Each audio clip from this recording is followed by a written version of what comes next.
this seems to be the last page, and they're ending with a weird question, and I wish I could tell you this is the last question, but there's one more after this, so let's go in with stout hearts and see if we can do this thing. This uses a concept we've never really talked about before, where you could have one cell and another cell, and in this case there are actually three cells, and instead of having one power supply connected to electrodes like this, here we have, this has electrodes, this cell has electrodes, the cell on the right has electrodes, and they connect these in series. What that means is you hook those together, and you hook those together, and then on top you have one power supply, and it's connected to the far left and the far right. Now what this means is, if this thing pushes out electrons, they're going to go out through the wire, down into here, and then negative charge will flow through the solution, and up here, and down into this electrode, and up here, and down into this electrode, and up here, and eventually back to the power supply. So we get one great big circuit that unites all of these cells. And the really important thing is, because they're all running on the same power supply, they all have the same I, and they'll all run for the same amount of time. And as we've seen before, if you've got the same current and the same time for all of them, the number of moles of electrons will be the same for all of them. So if we can find the moles of electrons at any point, we can use it for the first cell, and the second cell, and the third cell, and they'll each do their own thing. So, the first cell, they say, is making magnesium metal at the anode. So, in the first cell, we have Mg2 plus 2 electrons turning into Mg. And if there's 22.2 grams of magnesium, our number of moles would be 22.2 divided by 24.31 is the molar mass for magnesium.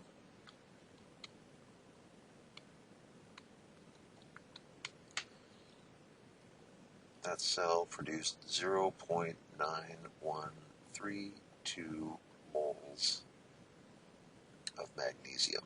And according to this, to make a magnesium requires 2 electrons. So to do this would have required 2 electrons for every 1 magnesium. That gives us 1.8264 moles of electrons. Now that we know that number, we can use it everywhere, because we're all running off the same power supply. So, in the second cell, where we're making sodium, we know that we're going in with 1.8264 moles of electrons. In this cell, we're doing 1 sodium ion plus 1 electron makes 1 sodium. 1-to-1 ratio. So we're going to get 1.8264 moles of sodium. 1-to-1 means these numbers are always the same. And the mass of sodium will be 1.8264 times sodium's molar mass, which is 22.99. M equals M times M. And that comes out to 41.98 grams of sodium. In the third cell, the metal is aluminum. And so our reaction would be aluminum ions plus 3 electrons make aluminum metal.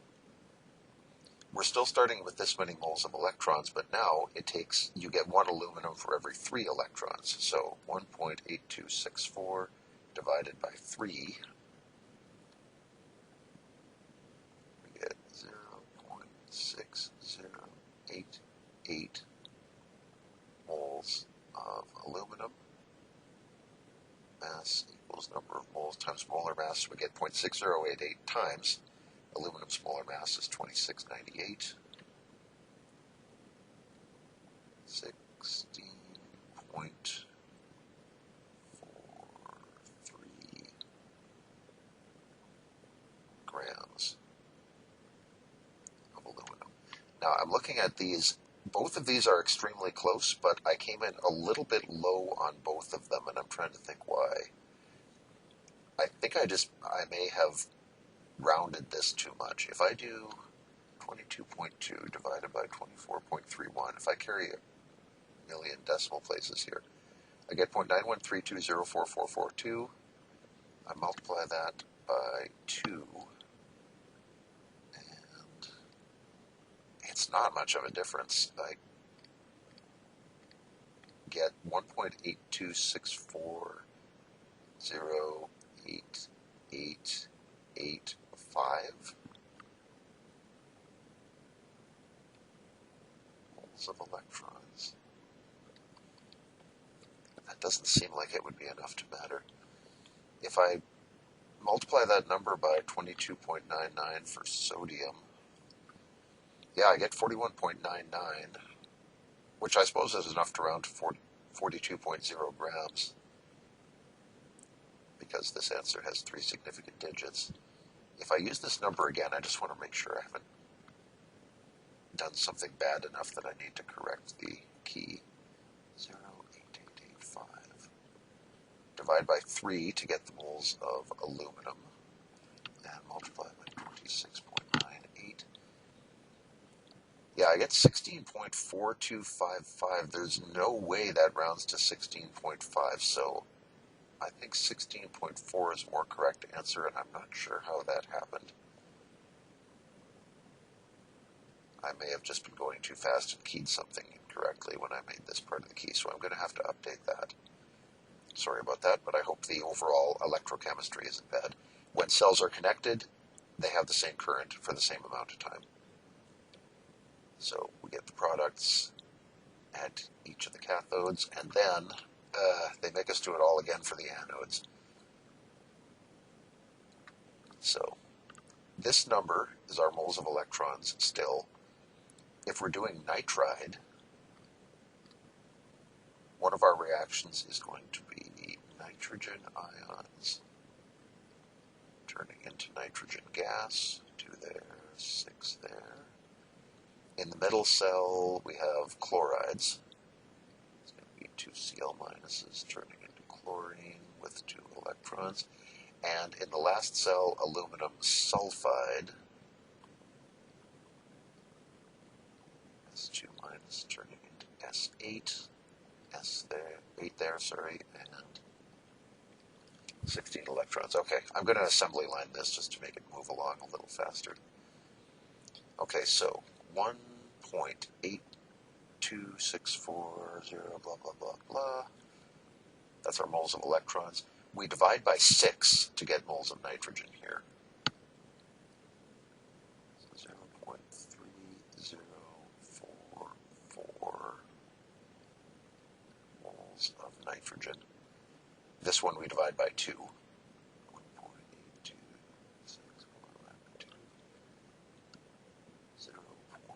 0.9132 moles of chlorine.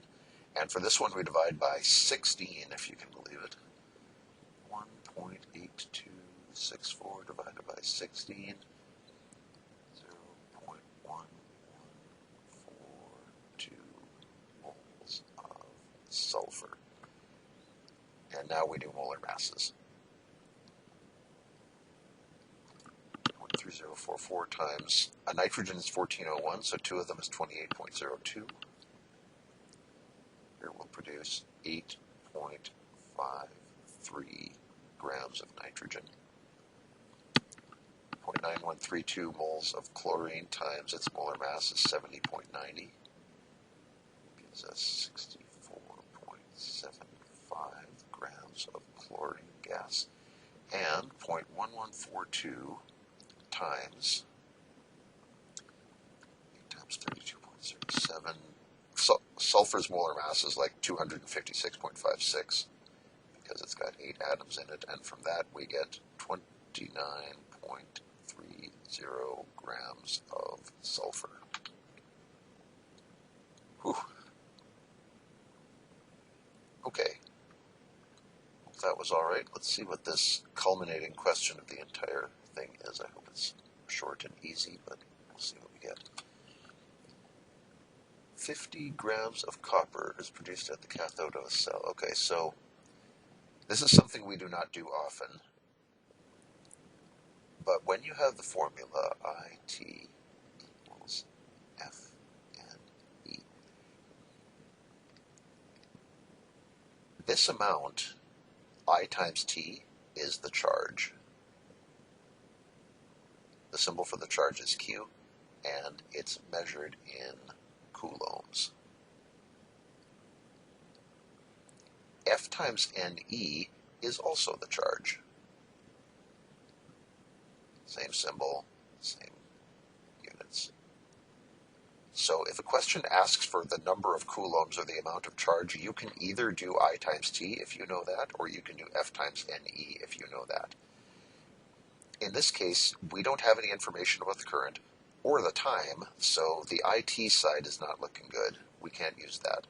But we do know the Faraday constant, and could we get a number of moles of electrons? Sure. As usual, they've given us a way to get that. Number of moles of copper is mass over molar mass.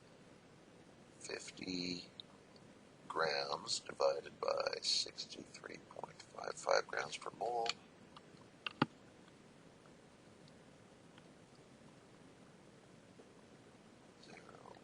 0.7868 moles of copper.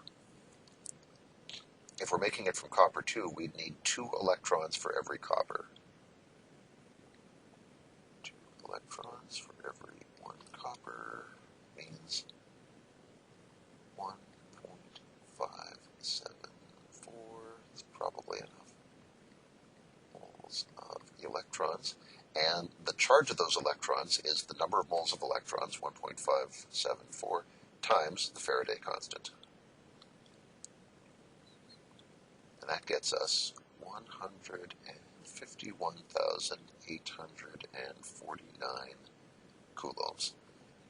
You could give it like this, but really our answer should only have 3 significant digits because this has 3 and so does the Faraday constant. If we cut this to 3 digits, we'd have to either say 152 kilocoulombs, or you could go to scientific and say 1.52 times 10 to the 5 coulombs, or if you want both of those things, I guess you could say 1.52 times 10 to the 2 kilocoulombs. This I would call very ugly. This is pretty reasonable. And this is, you don't see kilocoulombs a lot, but I have no problem with it. And this one is no good because too many significant digits. Right? So measuring charge is not a really valuable skill, and we don't do it often, but just keep in the back of your mind when you're using it is funny that it is the amount of charge. Funny is also the amount of charge. You can use either side of this formula to get a charge if we ever ask for one.